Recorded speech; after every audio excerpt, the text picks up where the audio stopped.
sommes en France, en Lorraine, plus précisément à Grand-Failly, non loin de la frontière belge. Jusqu'à présent, nous avons beaucoup parlé des batailles et de musées qui les ont évoquées. Dans les batailles, il y a toujours des victimes, malheureusement. Les victimes, ce sont des êtres humains.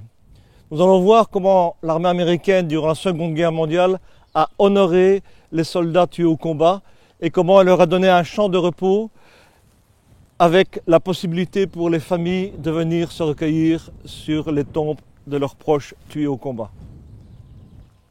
C'est ici, à Grand-Failly, qu'en 1944 et 1945 furent inhumés des soldats américains, non seulement des soldats tombés au cours de la campagne de Lorraine, mais aussi de nombreux soldats tués au début de la bataille des Ardennes.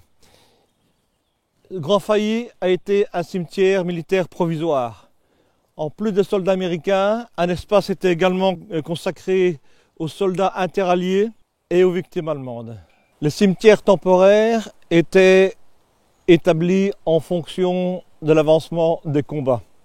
Nous allons maintenant nous rendre en Belgique, à Foix, près de Bastogne, un petit village devenu célèbre grâce à la série Band of Brothers.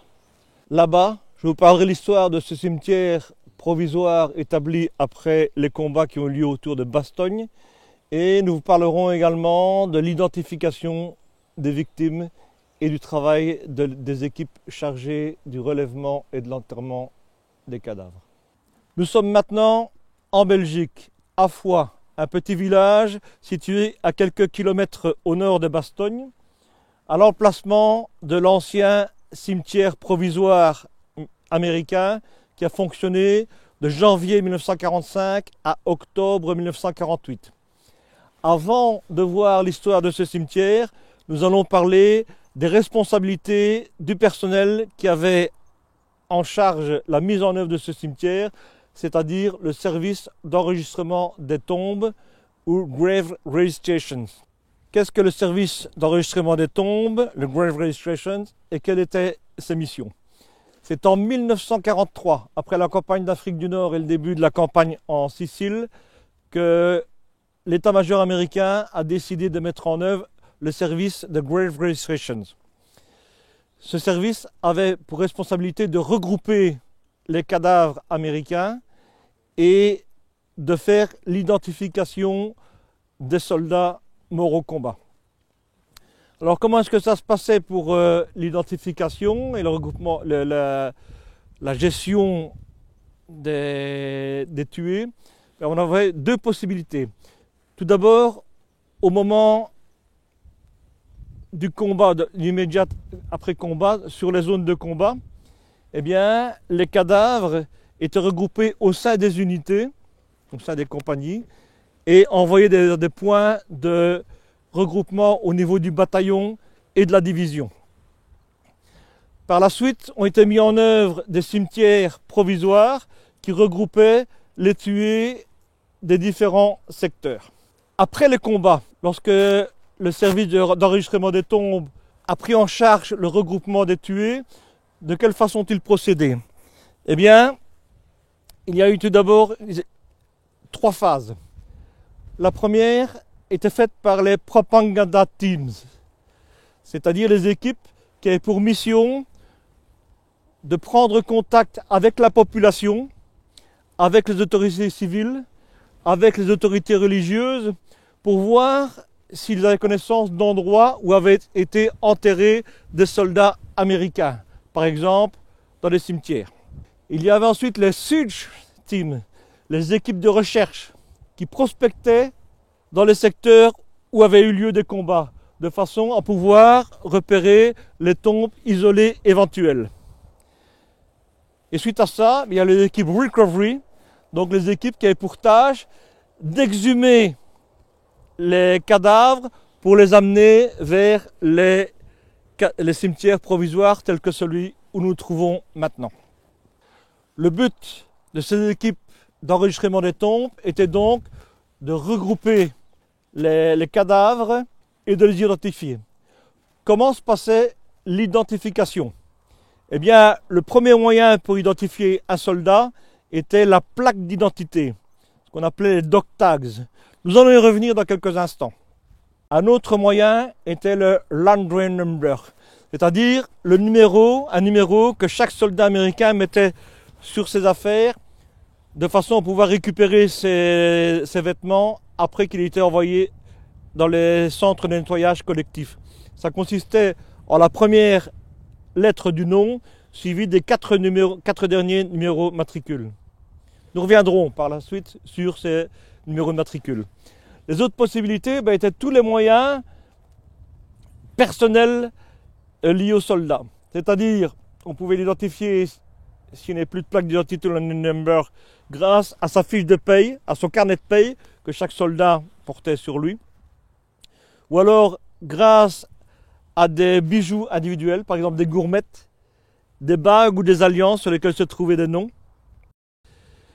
Grâce également à tout document personnel, par exemple des lettres que portait le soldat.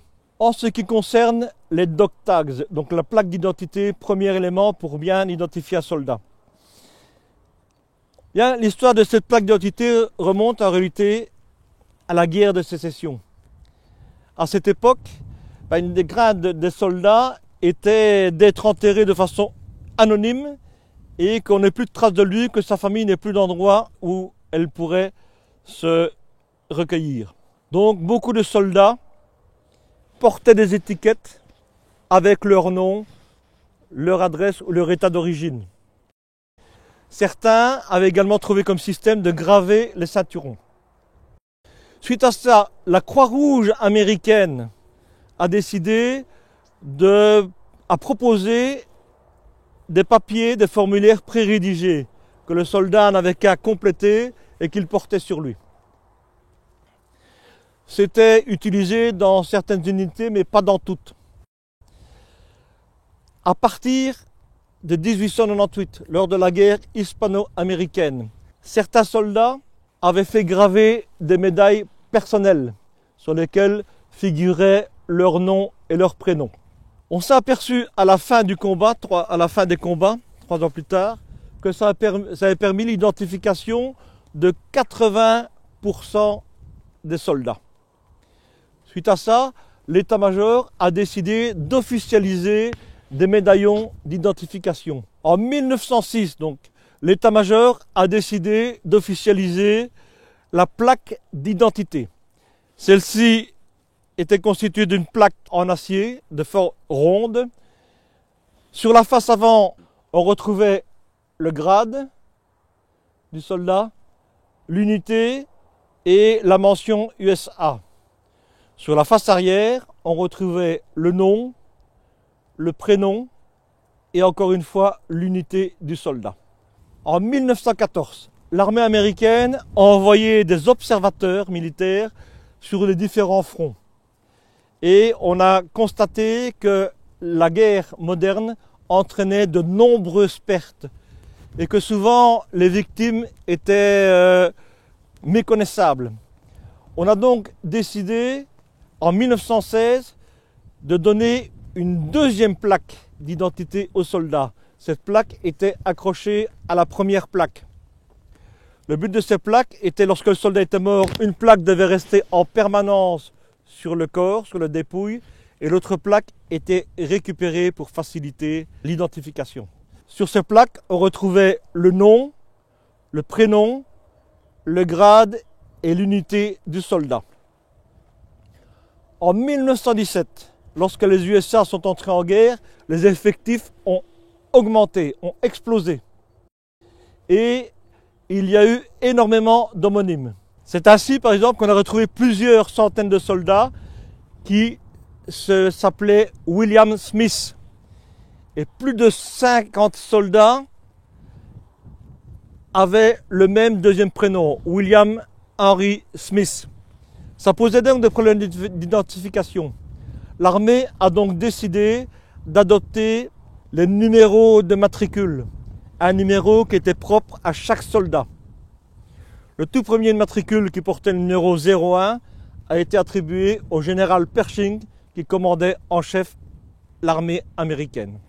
En 1938, l'armée a décidé d'adopter un nouveau modèle de plaque plus facile à imprimer, dans un métal doux.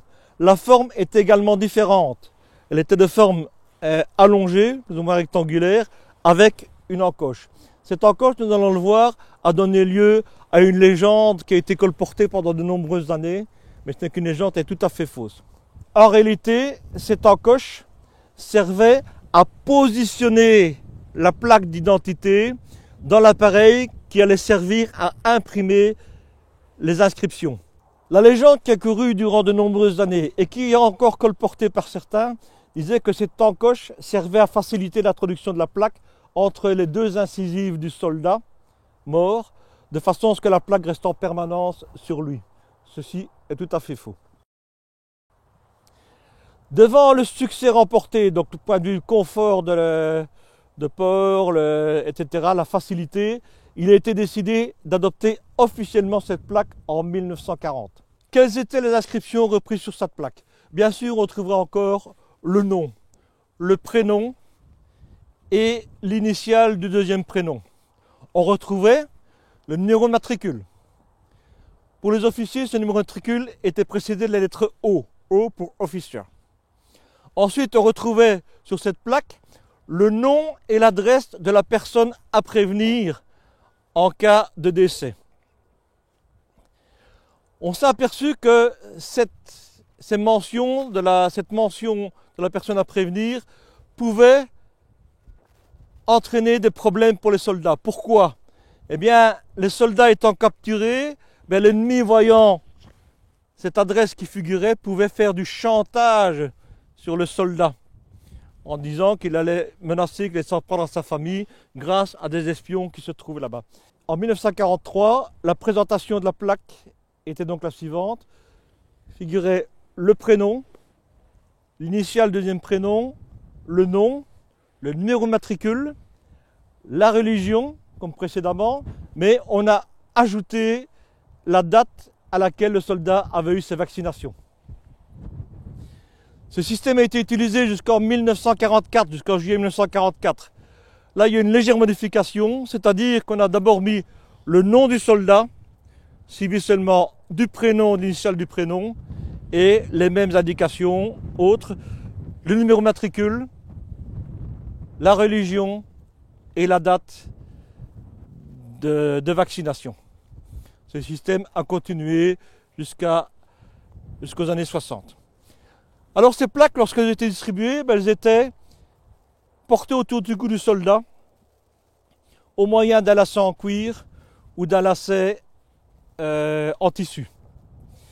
C'est en 1943 qu'un nouveau système a été adopté qui a été popularisé par les films de guerre, c'est-à-dire la fameuse chaînette. Oui. Et cette chaînette est encore utilisée actuellement sur le système des dog tags des soldats américains. Derrière moi se trouve le champ dans lequel ont été inhumées les 2701 dépouilles de soldats américains. Autre aspect du travail des Grave Registration, donc nous l'avons dit, identification des soldats. J'ai parlé des moyens d'identification qui étaient utilisés, mais il pouvait arriver que le soldat n'ait plus de plaque d'identité sur lui, qu'il soit tellement méconnaissable que les différents éléments d'identification aient disparu ou été brûlés par exemple.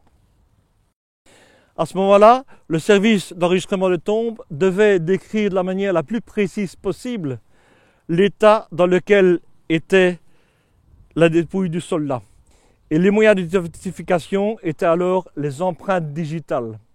De prendre les empreintes digitales avec l'espoir de pouvoir identifier plus tard la dépouille. Tous ces éléments étaient indiqués sur le report burial, le rapport d'inhumation. On voit ici, vous voyez sur le croquis, les différents éléments qui doivent être complétés. On voit qu'il y a une rubrique prévue dans laquelle on doit décrire de la façon la plus précise possible l'état dans lequel se trouve la dépouille. Et on voit sur ce familière vierge le contour d'une plaque d'identité. En quoi ça servait-il? Eh bien, le service d'identification de tombe posait cette partie sur la plaque d'identité du soldat au moyen d'un crayon. On noircissait le tout et grâce aux inscriptions en relief, le nom apparaissait. Lorsque le corps n'était pas identifiable, eh bien, une copie de ce rapport, donc le rapport était rempli en 2 exemplaires, une copie de ce rapport était mise dans les Bottle Identification Burial, les bouteilles d'identification. Cette bouteille était enterrée, était placée sur le corps du soldat à une distance, à une profondeur de 30 cm par rapport à la croûte du sol. Les soldats, lorsqu'ils étaient enterrés, eh bien, étaient soit enroulés, quand c'était le cas par exemple pour les parachutistes, dans des toiles de parachute qui n'étaient pas toujours disponibles. Et le moyen le plus souvent utilisé était de mettre le soldat dans une housse de matelas. Une étiquette était mise sur cette housse et le soldat allait pouvoir ensuite être inhumé. Revenons maintenant sur ce cimetière provisoire de Foix. Donc, après les combats, il y a eu nécessité de regrouper et d'enterrer les soldats. Il y avait d'abord l'aspect de rendre honneur aux dépouilles et aussi un aspect d'hygiène, de sécurité, de façon à inhumer le plus rapidement possible les soldats. Les 2 cimetières permanents qui étaient déjà ouverts étaient trop loin par rapport à cette zone des combats qui ont eu lieu autour de Bastogne. Un cimetière se trouvait à Neuville-en-Codreau, près de Liège, en Belgique, et l'autre se trouvait à Ham, près de la ville de Luxembourg. C'était trop loin pour transporter les cadavres là-bas. On a donc décidé d'ouvrir un cimetière provisoire ici à Foix. Les équipes du Grave Registration ont arpenté la région durant 3 jours de façon à trouver l'endroit le plus propice pour enterrer des soldats. Un endroit qui soit suffisamment plat et suffisamment large que pour pouvoir, suffisamment étendu que pour pouvoir accueillir de nombreuses victimes. Cet endroit a été choisi. Le terrain a été réquisitionné auprès du fermier auquel il appartenait. Le cimetière a été officiellement ouvert le 4 février 1945 et le premier corps fut inhumé ici 2 jours plus tard, soit le 6 février 1945. Il s'agissait du soldat Joseph C. Baker, un soldat originaire du Missouri. Il fut enterré dans la tombe numéro 1 du plot A du cimetière provisoire de Foix. Outre l'inhumation des soldats américains, le service Grave Registration a également inhumé des soldats allemands. En effet, l'armée allemande avait quitté, bien sûr, le secteur. On ne pouvait pas laisser les cadavres sur le terrain. Les cadavres allemands ont été récupérés par les troupes américaines, ont été inhumés dans un cimetière qui est situé un peu plus loin. C'est donc le service Grave Registration américain qui a eu la charge d'inhumer les cadavres allemands tombés pour les combats autour de Bastogne. Il fut inauguré au même moment que le cimetière américain et dans les semaines qui ont suivi, ce cimetière a accueilli 3705 corps. Au fur et à mesure des années, des tombes qui ont continué à être découvertes, le cimetière a atteint le nombre de 6785 soldats enterrés ici. À la différence des soldats américains qui étaient enterrés individuellement, où chaque croix ou chaque étoile de David symbolisait une dépouille, eh bien chaque croix matérialise l'emplacement de 6 soldats allemands, 3 soldats de part et d'autre. En 1954, c'est la RFA, la République fédérale allemande, qui a repris la charge de ce cimetière. Et le cimetière était notamment géré par M. Kohler, un ancien soldat allemand qui avait épousé une Belge et qui vivait dans la région. 2 anecdotes concernant ce cimetière allemand. Durant la bataille des Ardennes, un jeune garçon nommé Lieber avait été grièvement blessé.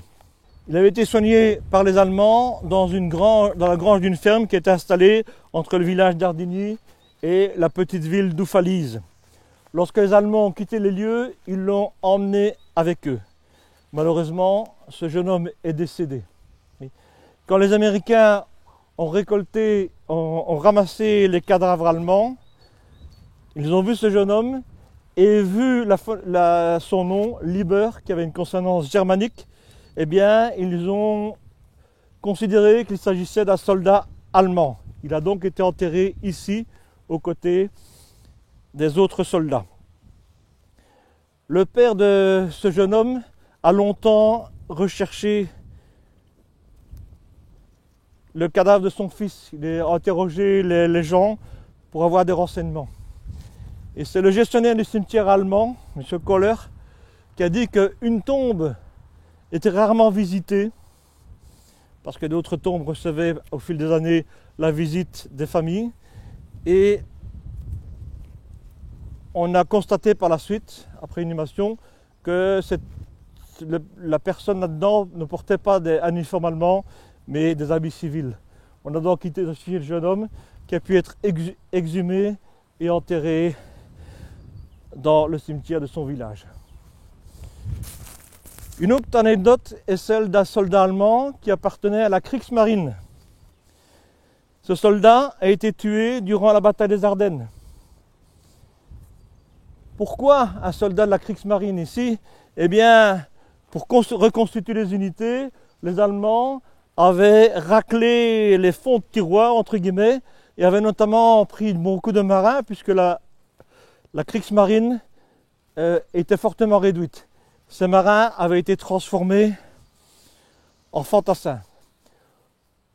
Lorsque la famille avait appris que leurs proches avaient été tués, ils pensaient en toute logique qu'il avait été porté disparu en mer lors d'un combat naval. Ce n'est que bien des années plus tard qu'elle a découvert avec surprise que leurs proches avaient été enterrés ici et qu'il avait combattu comme fantassin durant la bataille des Ardennes. Nous avons ici une vue du cimetière. Comme j'ai dit tout à l'heure, la majorité des tombes matérialisent l'emplacement de 6 soldats, 3 de part et d'autre, mais certaines tombes, par contre, n'en contiennent que 4, 2 de chaque côté. Nous sommes ici dans la chapelle du cimetière allemand de Foix, qui est géré par le gouvernement allemand.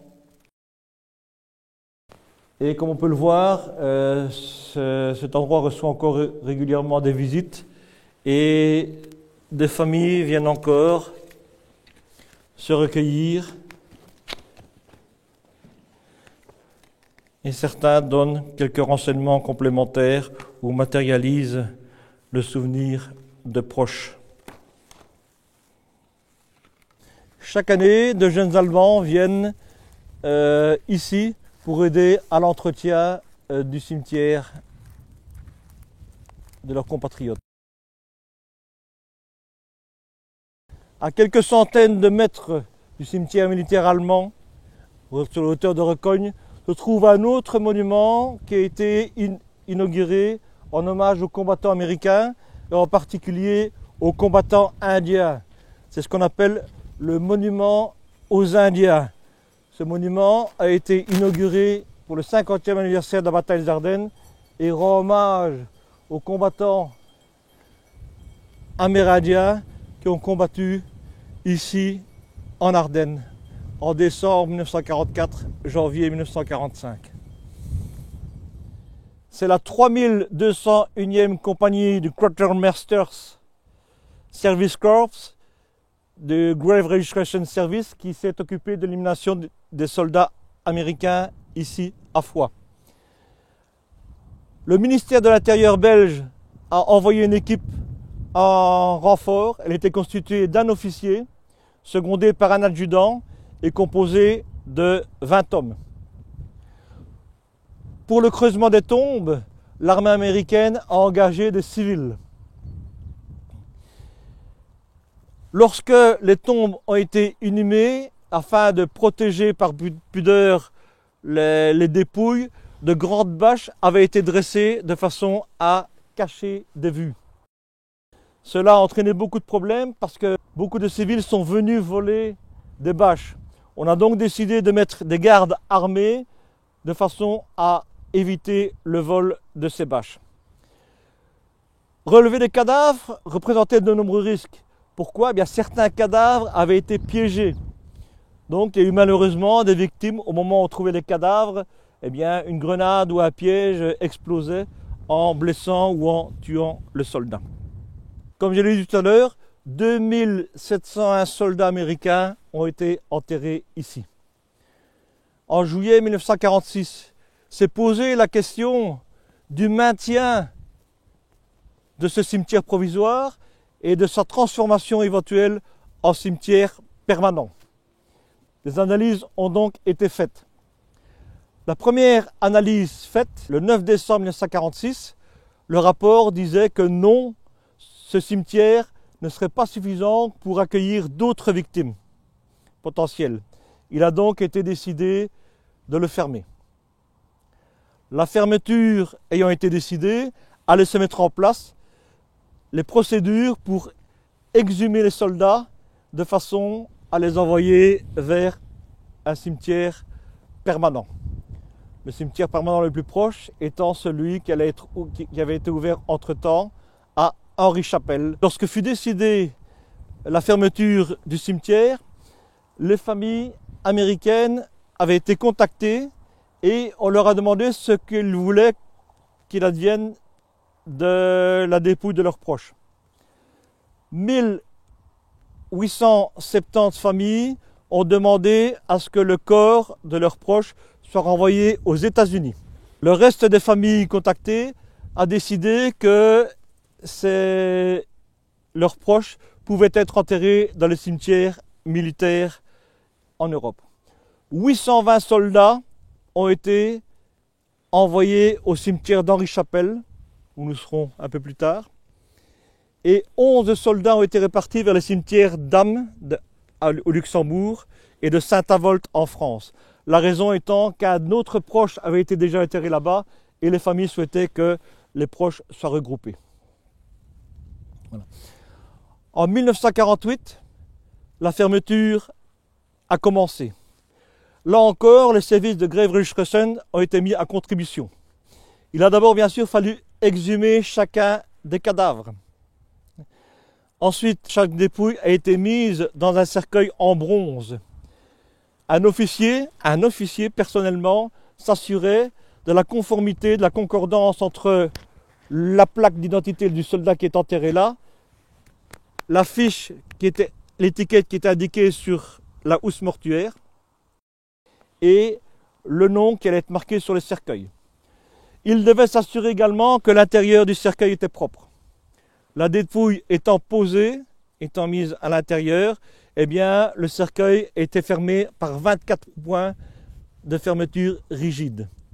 Ils ont ensuite été évacués soit vers le port d'Anvers pour retour vers les États-Unis, ou bien dans des camions qu'ils ont transportés soit au cimetière d'Henri-Chapelle, de Saint-Avold ou bien d'Am.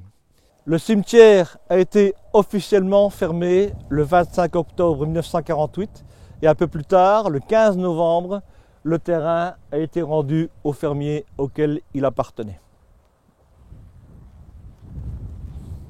Pour le 60e anniversaire de la bataille des Ardennes, a été inauguré le monument dans lequel nous nous trouvons. Ce monument a été créé à l'initiative d'un habitant des lieux nommé Joël Robert et sa conception a été faite par le COBRA, un groupe qui rend hommage aux soldats américains. COBRA étant l'acronyme de Commission Organization Boston Yard Remember American. Ce monument est en acier inoxydable et en marbre. À gauche, nous avons un disque fendu qui est le symbole de la terre brisée. Terre brisée par les combats, la terre meurtrie. Au centre, eh bien, on retrouve le drapeau américain, bien sûr, le drapeau belge, une explication qui parle de ce cimetière et un poème de David Phillips, qui était un soldat du 501e Parachute Infantry Regiment. Le dessin montre un GI qui se recueille devant les tombes de ses camarades. On retrouve également deux colombes avec le mot Peace. Dans la partie inférieure, il y a un réceptacle de gravillon blanc d'un diamètre de 2701 mm, ce qui correspond aux 2701 tombes qui ont été placées ici durant 3 ans. À droite, nous avons un disque qui peut tourner, notamment de par le vent. Ce disque est entier, il n'est pas fêlé. Il est le symbole de la terre qui avait été meurtrie et qui a retrouvé sa quiétude, qui a retrouvé son aspect original.